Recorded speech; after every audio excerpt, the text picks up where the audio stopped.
Hai, selamat datang di channel saya Alpir. Dalam beberapa menit ke depan, saya akan berbagi kepada Anda semua bagaimana membentuk otot di rumah tanpa harus mengkonsumsi suplemen.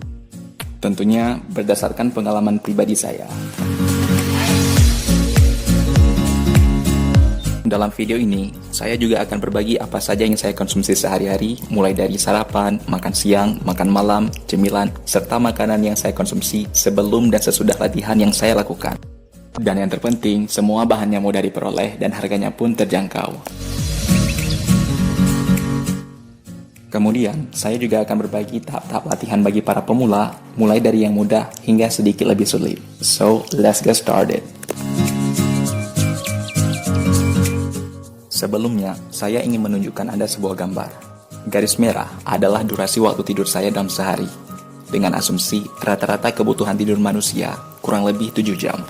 Baiklah, mari kita mulai dari jadwal makanan dan latihan saya.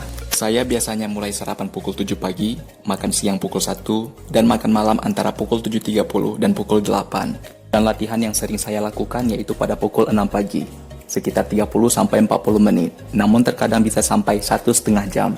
Atau terkadang saya lakukan pada malam hari pada pukul 8, biasanya sekitar 20-30 menit. Sebenarnya waktu-waktu ini fleksibel, tergantung aktivitas harian saya. Namun sebisa mungkin saya berusaha melakukan semuanya pada waktu-waktu tersebut. Oke, sekarang kita bahas makanan yang saya konsumsi. Untuk sarapan, biasanya saya memilih semangkuk oatmeal dengan takaran 7-8 sendok makan, yang dicampur dengan segelas susu full krim panas dengan topping 1 buah pisang yang dipotong-potong. Untuk makan siang, saya mengkonsumsi semangkuk sup yang terdiri dari kentang, wortel, toge, dan tomat dengan tambahan sedikit garam. Lalu, saya memilih 1-2 buah pisang sebagai cemilan. Untuk makan malam, saya memilih kentang rebus, sup tahu, kentang bakar, atau kadang ayam bakar tanpa minyak. Tidak harus selalu dada ayam. Dan ayamnya yang telah dibumbui dan diungkep, sehingga tidak akan membutuhkan waktu lama pada saat dibakar di atas teflon atau wajan. Dan menu-menu yang saya sebutkan tadi akan selalu berganti-ganti. Contohnya, pada pagi hari, saya bisa sarapan hanya dengan 1 porsi gado-gado yang disiram dengan bumbu kacang. Begitu juga untuk makan siang dan makan malam, akan selalu berganti-ganti. Untuk cemilan, saya memilih ubi rebus yang ditaburi parutan kelapa tanpa gula. Kadang semangkuk kacang rebus dan juga buah-buahan seperti 2 potong nanas, 2 potong semangka, atau 2 potong melon. Jika Anda tidak mau ribet, Anda bisa beli dari pedagang buah yang buahnya sudah dipotong-potong. Namun, pastikan si penjual menggunakan sarung tangan dan bersih, agar tidak ada rasa tambahan pada buah yang Anda beli. Dan yang terakhir, latihan. Sebelum latihan, saya akan mengkonsumsi 1-2 buah pisang dan segelas air putih. Dan setelah selesai, saya memilih 2 butir telur rebus dan segelas susu kedelai. Perlu saya sampaikan, metabolisme setiap orang berbeda-beda. Makanan yang cocok pada saya belum tentu cocok pada Anda. Jadi, Anda tidak harus mengikuti atau mengkonsumsi semua yang saya sebutkan tadi. Pilih yang cocok bagi Anda dan temukan alternatif makanan lainnya sesuai dengan yang Anda sukai. Namun saran saya, pastikan Anda mengkonsumsi gula, minyak, dan garam secukupnya saja. Intinya, selama kebutuhan karbohidrat, protein, dan lemak Anda terpenuhi dengan cukup dan seimbang setiap harinya, maka akan sangat berpengaruh pada aktivitas dan latihan yang Anda lakukan nanti. Dan tentunya kebutuhan kalori setiap orang berbeda-beda. Bahkan kebutuhan kalori kita sendiri pun berbeda-beda setiap harinya tergantung aktivitas yang kita lakukan. Baiklah, sekarang kita bahas tentang latihan. Latihan yang saya lakukan adalah pull up, push up, squat, jumping jacks, dan kombinasi beberapa latihan. Sesuai dengan target otot yang ingin dibentuk dan tentunya berdasarkan jadwal latihan harian saya. Namun, pada kesempatan ini saya ingin berbagi latihan yang paling sering saya lakukan, yaitu pull up, sebelum saya mengeksplor latihan lainnya. Tepatnya 2 gerakan pull up, wide pull up, dan behind the head pull up. Meskipun gerakan ini terlihat sederhana, namun hampir semua tubuh bagian atas dapat dibentuk hanya dengan melakukan pull up, seperti otot punggung, otot bahu, dan otot lengan.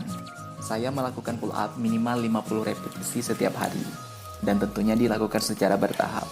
50 repetisi ini kemudian saya bagi menjadi beberapa set, di mana satu set pertama diawali dengan melakukan pull up dalam jumlah repetisi maksimal, yaitu antara 15-18 repetisi. Repetisi maksimal adalah jumlah pull up terbanyak yang sanggup Anda lakukan sampai Anda tidak mampu melakukannya lagi. Dan repetisi maksimal setiap orang berbeda-beda. Kemudian, setelah selesai melakukan set pertama, saya istirahat selama 60 detik. Dengan masing-masing 5-8 repetisi hingga mencapai total jumlah target repetisi. Oke, langsung saja kita mulai latihannya. Berhubung di sini saya tidak punya bar pull up, sebagai alternatif saya menggunakan kerangka atap parkiran mobil. Jika Anda masih pemula, mohon untuk tidak ditiru, karena jika cengkraman tangan Anda belum cukup kuat, Anda bisa terjatuh sewaktu-waktu, dan tangan Anda bisa cedera yang disebabkan besinya yang berbentuk balok. Anda cukup latihan pada bar pull up yang sebenarnya, atau tempat-tempat di sekitar Anda yang memungkinkan untuk bergelantungan. Namun pastikan aman bagi pergelangan tangan Anda pada saat mencengkram.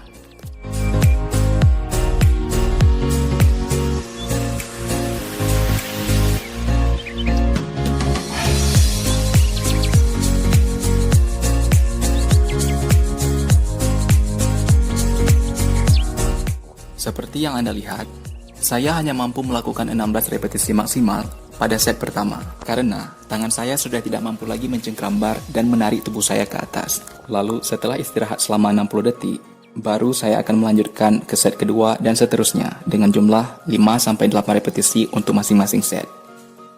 Selanjutnya kita lakukan behind the head pull up. Karena ini set kedua, maka saya hanya akan melakukan 10 repetisi saja. Jika Anda mampu melakukan lebih, maka itu lebih baik. Artinya Anda akan cepat menyelesaikan jumlah total target repetisi yang Anda inginkan.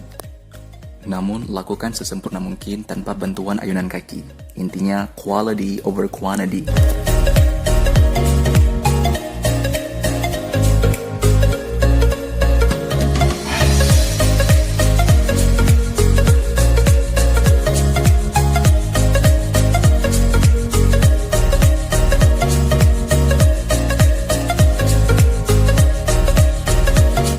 Jika Anda belum bisa melakukan pull up sama sekali, Anda bisa melakukan gerakan chin up terlebih dahulu.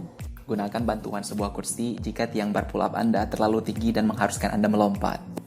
Gerakan ini lebih mudah untuk dilakukan karena ada bantuan dari bicep Anda.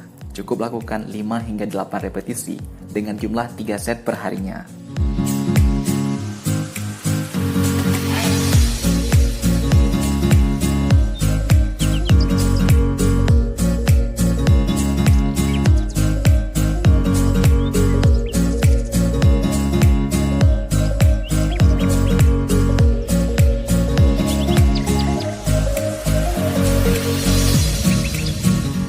Jika Anda masih belum cukup kuat juga melakukan chin up, coba lakukan gerakan berikut ini.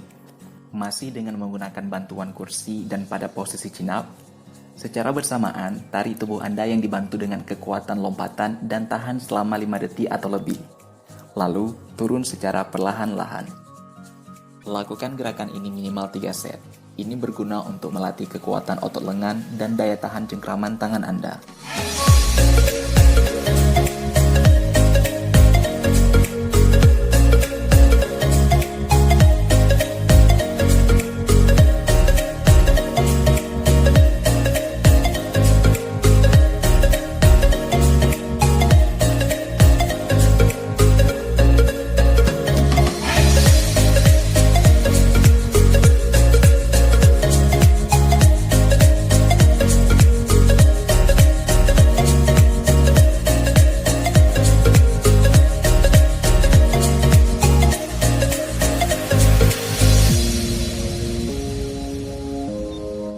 Namun, jika Anda rasa gerakan sebelumnya masih cukup sulit, coba lakukan gerakan berikut ini.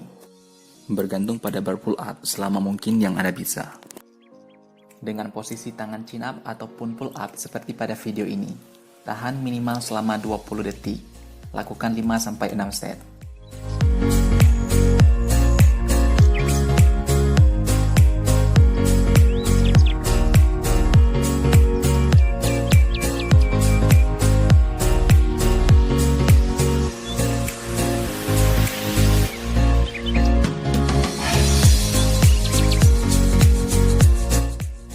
Baiklah, itu dia beberapa tips dari saya pada kesempatan kali ini.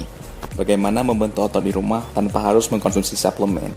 Mulai dari makanan harian yang saya konsumsi dan 2 gerakan yang paling sering saya lakukan. Semoga video sederhana ini dapat membantu bagi Anda yang masih berjuang dengan gerakan pull up. Dan tetap semangat dalam menjalani latihannya. Jika menurut Anda channel ini bermanfaat, silakan berikan like pada video ini dan bagikan ke teman-teman Anda. Jika ada pertanyaan dan saran, silakan tuliskan di kolom komentar.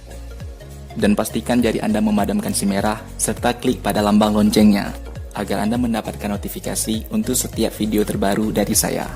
Terima kasih dan sampai jumpa.